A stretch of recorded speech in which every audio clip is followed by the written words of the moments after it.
Welcome to the Steve Reeve Podcast with the best moments from the past week and a few things that didn't make it to air.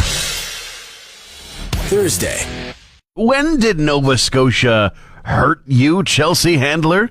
When did it happen? What went down?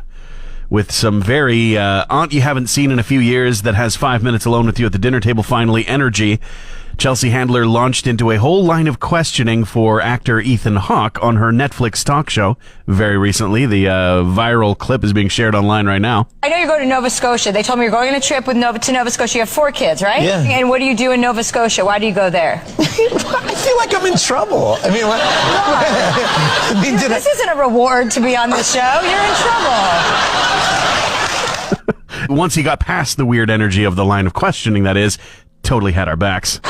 You're from Livingston, New Jersey, okay? And you're mocking Nova Scotia, all right? I don't think this is fair. Yeah, Ethan, you champion Nova Scotia and all the things that you and your family do there while vacationing, as he describes it, getting in canoes and looking at seals, taking walks, finding eagles. Actually, honestly, all that sounds really fun. Cool Runnings sequel happening once again in real life. People are loving the fact that Jamaica is returning to compete at the Winter Olympics. They were, for several instances of the Olympics, the Winter Olympics, not in competition. They returned at the most previous one 4 years ago, and now they're back again. It's been officially announced. And they're returning to compete, something that has been celebrated since the unlikely Winter Olympics debut for Jamaica in Calgary in 1988. And the bobsled team is going to be back in action amongst Team Jamaica. So, I mean, we're going to be watching that like hawks for sure. Athletes qualifying for 3 bobsled sports. There's 2-man team, 4-man team, and women's monobob, which is as awesome as it is just fun to say. Don't count them out of podium placement either. It's not just a participation situation. Just a couple of months ago in November, the country won a gold medal at an international bobsled competition for the first time, and they did it right here in Canada, in Whistler. They are in fighting shape. Here's the real mind blow for you, though. The Winter Olympics in Milan, Cortina, Italy, are on in 15 days from now. What? You're listening to the Steve Reeve Podcast from 100.5 Cruz FM. It's time for Cruz Music News with Steve Reeve. Starting things off, Phil Collins has given an update on his health situation. He actually had to shoot down some rumors about a year ago that he was on his deathbed in hospice care. He's not sure what happened to create those rumors exactly, but he understands that, people have been curious about what has been going on in real life with his health. He's had some issues. I mean, of course, since 2007, he had a spinal injury that has caused him many issues. He had his farewell show with Genesis in 2022, performing while chair-bound, and also his son taking over on the drums. He has now been at home a lot dealing with health situations, including 5 surgeries on his knee. Says he can walk again now with crutches, with assistance. Also says he's got a live-in nurse that really is there just to make sure he takes his medication on time as he should, 24 hours a day. He has had challenges of late, but he does say that he is still kicking. And has actually also kicked the habit and has been going for about 2 years with sobriety. So congratulations on that. In other news, it looks like we will see Tenacious D ride again someday. There's no exact plans on what we're going to see from the band that had a real rough time after some comments from member Kyle Gass on the world stage and literal Australian stage, where he made comments that people had some issues with. And to the point where all future concerts and even creative endeavors were announced as being on hold for the band. However, they say that they have reconciled. Much like a marriage, you go through these ups and downs and try to understand your partner. Kyle Gass having apologized many times for what he said, and find a way to move on together, to move forward together. And final piece of news, daughter of Dave Grohl, Violet Grohl, has shared a new single actually inspired by the late David Lynch, and also released with the coinciding with the first anniversary of David Lynch's death. And that song, What's Heaven Without You, also steeped in the loss of the devastation and chaos and homes in the LA fires a year ago as well.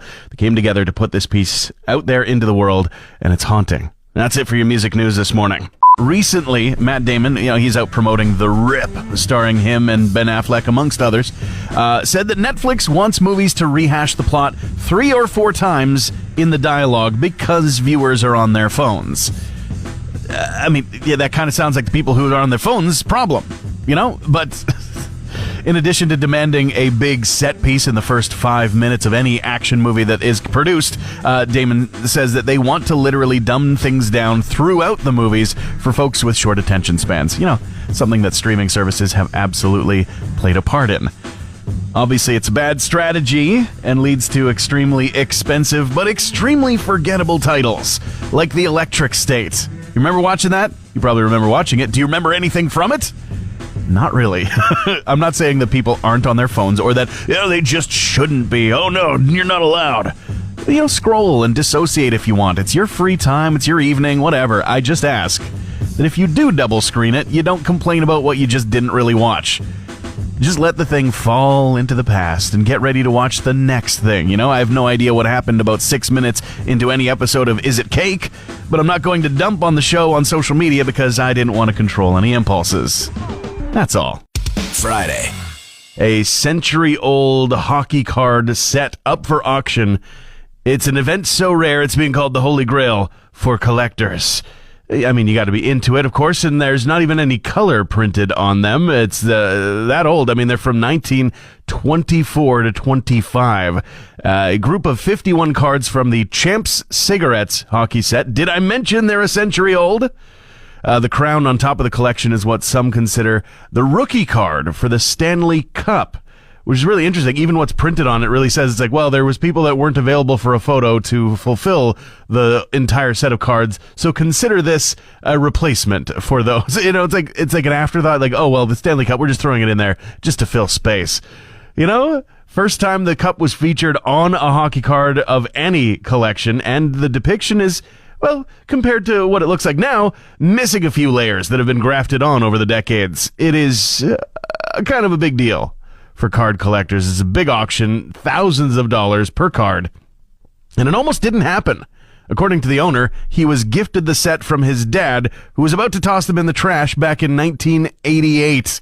Sometimes it's good to hold on to things. Most of the time, it's probably trash. Starting off with a couple of stories about albums from the days gone by, years gone by. 20th anniversary today of Arctic Monkeys' debut. That is the album Whatever People Say I Am, That's What I'm Not. That includes the song I Bet You Look Good on the Dance Floor, which really launched them into some super status.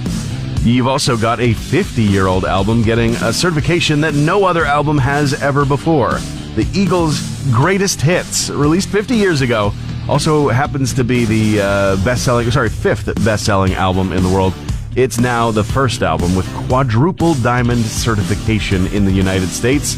It compiles songs from 1971 to 1975, was released in 1976, and now it's got 40 million copies sold just down south in the States. And from even further down south in the world, the boys from Flight of the Conchords are coming on back again for their first gigs in 8 years. It's all going to be at Netflix Is a Joke Fest. They're going to do 2 shows at the Greek Theater in LA in May, and I'm very much hoping that some of that footage gets to reach our eyes, and maybe more importantly, ears. That's it for your music news this morning. I'm Steve Reeve. People like to do those tricks when it gets this cold outside, freezing bubbles, gravity-defying noodles, and then the boiling water tossed to make instant snow. I have some tips because I have some concerns. I've seen too many videos of people either splashing themselves with boiling water while out in the freezing cold. That is not a good combination, and you just don't want boiling water on yourself anytime at all. And the other thing that I see is when people don't splash it on themselves, they're still just not getting the best results, and it's kind of lackluster. They go, yes, that was fun. And then they don't have the wild stories to tell or the video to share. So I'm here to help you out. Number 1 is that it's just, unfortunately, bad news, not quite cold enough. It will work, but it won't work as spectacularly as it would if it was just past minus 40 or colder.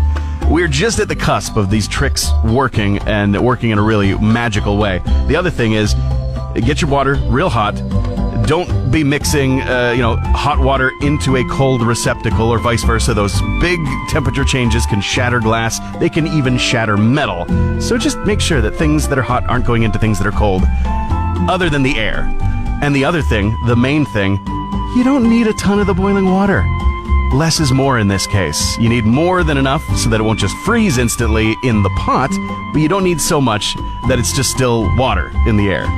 You want to get the trick exactly right. And again, throw the water away from yourself. If you're tossing it into the air nice and high, away from you or anybody else, I'm just trying to look out. I don't want any burns out there in this frozen landscape that we've got. Just some fun times. And if you're trying it at all, be safe about it. First and foremost, in every way that you can conceive, because I don't want to get in trouble. Transmission over. Want more Steve? New podcast episodes happen every Friday, or just tune into the Steve Reeve Show. Weekday mornings starting at 5:30 a.m. on 100.5 Cruz FM.